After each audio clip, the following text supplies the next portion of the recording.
नमस्कार, मैं हूं राजन झा।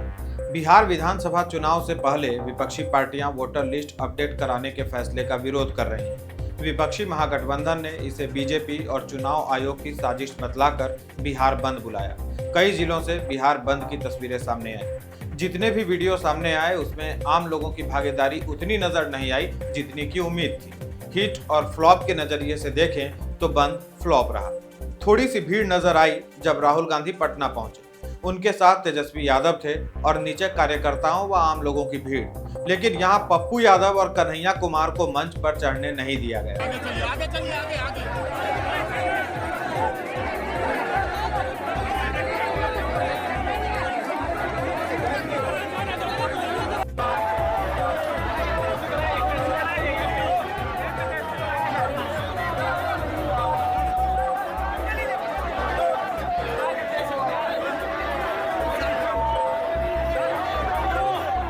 उनको आम कार्यकर्ताओं के बीच नारे लगाने और तालियां बजाने के लिए छोड़ दिया गया, मानो राहुल गांधी और तेजस्वी यादव कह रहे हो कि राजकुमारों की बराबरी तुम मत करो।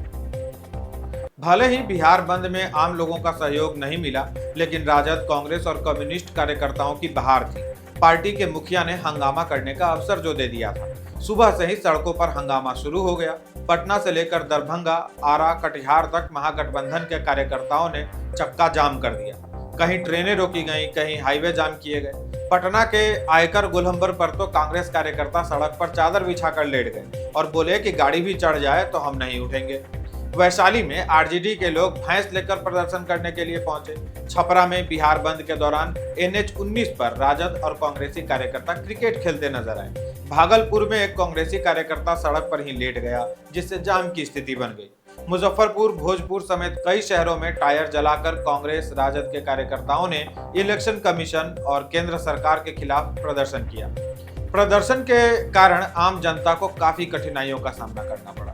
कुल मिलाकर पार्टी के आम कार्यकर्ता आषाढ़ के तेज धूप में अपना खून जलाते रहे और पार्टी के नेता कुछ क्षणों के लिए दर्शन देकर अपने अपने धाम को लौट गए। जी हाँ, राहुल गांधी हो या तेजस्वी यादव, दोनों ने कार्यकर्ताओं को भड़काया और मार्च की शुरुआत की, भाषण दिया, फोटो शूट कराया और दोनों नेता गायब हो गए। राहुल दिल्ली लौट आए, तेजस्वी भी अपने घर को चले गए। आम कार्यकर्ता शाम तक जिंदाबाद मुर्दाबाद करते रहे। मित्रों, यह प्रदर्शन वोटर लिस्ट वेरिफिकेशन के विरोध में था, तो चुनाव आयोग के दफ्तर में अधिकारी तैयारी के साथ बैठे थे कि पार्टी के नेता जिन्होंने बंद बुलाई है वो चुनाव आयोग तक तो पहुंचेंगे और अपनी आपत्ति भी दर्ज कराएंगे। परंतु आश्चर्य है कि दोनों नेता केवल लोगों के बीच झूठ बोलकर जनता को भड़काने का काम करते रहे।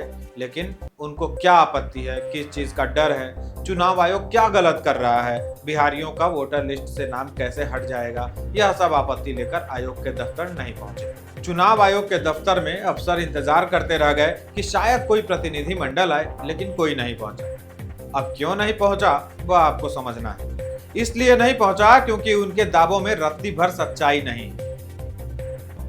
तेजस्वी कह रहे हैं कि आयोग गरीबों के नाम काट देगी। कुछ लोग कह रहे हैं कि गरीब डॉक्यूमेंट कहां से लाएगा।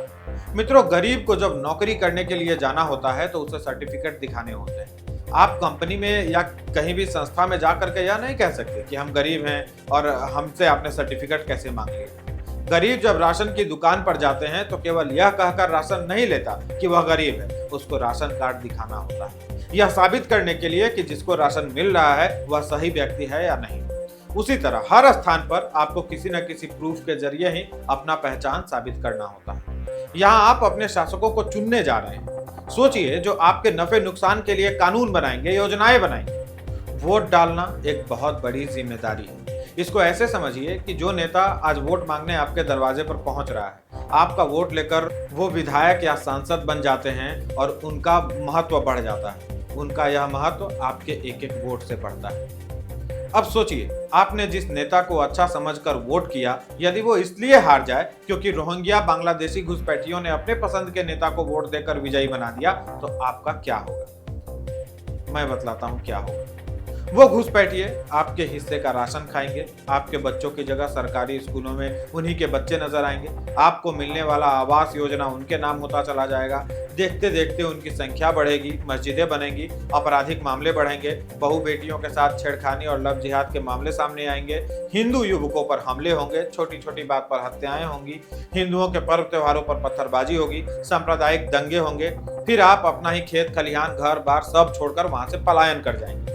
यह मेरा अनुमान नहीं, इसी देश में हो चुकी घटनाएं हैं। अब तो सबके हाथ में मोबाइल फोन है, इंटरनेट है। विश्वास न हो तो गूगल पर पढ़िए, कैराना में क्या हुआ, नूह में क्या हुआ, बंगाल में आज क्या हो रहा है। ये हिंदू बहुल जो यूपी का संभल है वो देखते देखते कैसे मुस्लिम बहुल बन गया। देश के हर शहर में मिनी पाकिस्तान कैसे बस गए। रामनवमी, कांवड़ यात्रा या अन्य शोभा यात्रा पर पत्थरबाजी क्यों होती है, सरस्वती पूजा विसर्जन पर हमला क्यों होता है। जैसे जैसे उनकी संख्या बढ़ रही है वैसे वैसे हिंदुओं पर संकट बढ़ता जा रहा है। बिहार इससे बचा हुआ नहीं है। बिहार के सीमांचल से इसकी शुरुआत हो चुकी है और अब सीतामढ़ी, दरभंगा व मुजफ्फरपुर जैसे शहरों में या उन जगहों पर इनकी तादाद बढ़ती जा रही है और भविष्य क्या होगा उसकी झलक मैंने आपको दिखला दी। यह मत सोचिए कि आप तेजस्वी या राहुल गांधी को सपोर्ट करेंगे तो बच जाएंगे। तेजस्वी यादव और राहुल गांधी जो 20 मिनट आपके साथ धूप में खड़े नहीं हो सकते, वो कठिन समय में आपके साथ खड़े हो पाएंगे। रही बात वोटर लिस्ट वेरिफिकेशन की, तो यही प्रक्रिया 2003 में भी हुई थी। 2 दशकों के बाद अब चुनाव आयोग को लगता है कि लिस्ट अपडेट होना चाहिए, जो कि नियमित प्रक्रिया का हिस्सा है। यह एक सामान्य चुनावी प्रक्रिया है। नए वोटरों को जोड़ा जाएगा और जो वोटर अब जीवित नहीं रहे उनके नाम लिस्ट से हटाए जाएंगे। साथ ही ऐसे घुसपैठिए जिन्होंने फर्जी तरीके से अपना नाम वोटर लिस्ट में शामिल करवा लिया है, जो आम बिहारियों के हक का लाभ प्राप्त कर रहे हैं, जो इस देश के नहीं हैं, उनका नाम लिस्ट से हटाया जाएगा। लोकतंत्र फर्जी वोटरों से चलेगा या जेन्युइन वोटरों से, इसका फैसला आप कीजिए। राहुल गांधी बिहार में आकर वही घिसी पिटी बातें कर रहे हैं कि महाराष्ट्र में भाजपा और उनके साथी बेईमानी से जीत गए। राहुल गांधी कह रहे हैं कि हम ऐसे ही नहीं कह रहे, स्टडी करके कह रहे हैं। एक बार सुन ही लीजिए क्या कह रहे हैं।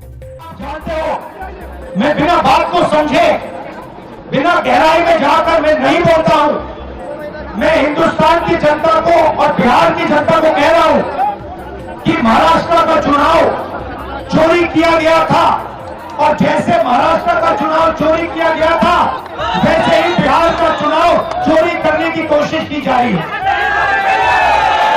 उन्हें पता लग गया कि हमने महाराष्ट्र मॉडल समझ लिया है, इसीलिए वो हम नया बिहार मॉडल लाए हैं। और मैं आपको साफ बताना चाहता हूं कि ये गरीबों का वोट छीनने का तरीका है।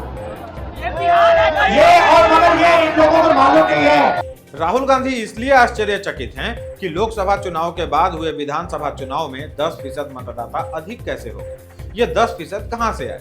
राहुल जी, आप चुनाव के बाद फर्जी स्टडी करते होंगे, लेकिन अन्य पार्टियां और संस्थाएं सच में चुनाव के बाद परिणामों की स्टडी करती हैं। लोकसभा चुनाव 2024 के बाद जो अलग अलग स्टडी हुई उनमें एक बात कॉमन थी कि बड़ी संख्या में बीजेपी के कोर वोटर वोट डालने नहीं निकले, क्योंकि उनको ऐसा लगता था कि उनके एक वोट न डालने से फर्क नहीं पड़ेगा, भाजपा तो जीत ही रही है। परंतु चुनाव परिणामों ने उनकी आंखें खोल दी। उसके कुछ ही महीनों के बाद महाराष्ट्र के चुनाव हुए, जिसमें जनता ने वह गलती नहीं की, जमकर वोटिंग प्रतिशत भी बढ़ा और जीत का मार्जिन। लेकिन इस स्टडी के बारे में आपको चाटुकार नहीं बतलाएंगे, या बतलाया भी गया हो तो आपके चमचे इसे आप तक पहुंचने नहीं देंगे, ताकि आप पब्लिकली ऐसे ही बिना सिर पैर की बातें करते रहो और जनता आपको गालियां देती रहे और भाजपा को वोट। सुप्रीम कोर्ट में फैसले से पहले ही बंद को बुलाने का 2 कारण था। एक तो इनको पता है सुप्रीम कोर्ट में इनकी नौटंकी ठहरेगी नहीं। दूसरी बात, आज ट्रेड यूनियन वालों का भी हड़ताल था, इसमें उन्होंने बंद और चक्का जाम बुला लिया ताकि बंद का असर ज्यादा दिखे।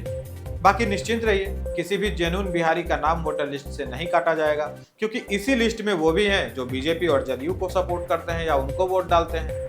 आज के लिए इतना ही। वीडियो को अधिक से अधिक शेयर कीजिए। चैनल पर नए हैं तो इसको सब्सक्राइब कर लीजिए। मिलेंगे फिर किसी नए विषय के साथ। नमस्कार।